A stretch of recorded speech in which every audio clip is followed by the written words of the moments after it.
खास देखल ना चाहे प्यार के दुश्मन लोग भाई।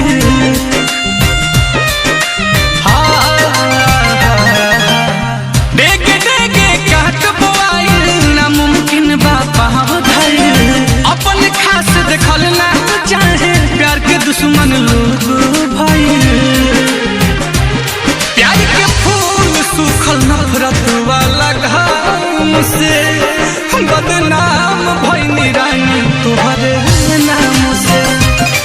बर्बाद करके जिएलू आराम से बदनाम भइनी रानी तोहरे नाम से।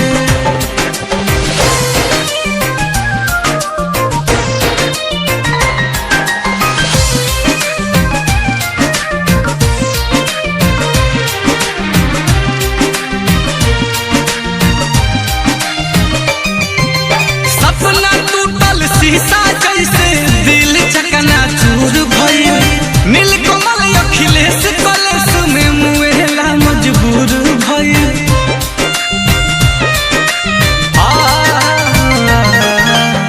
सपना टूटल शीशा जैसे दिल चकना चूर भइल।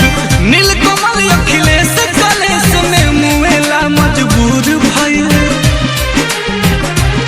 तू सलामत रह जी रही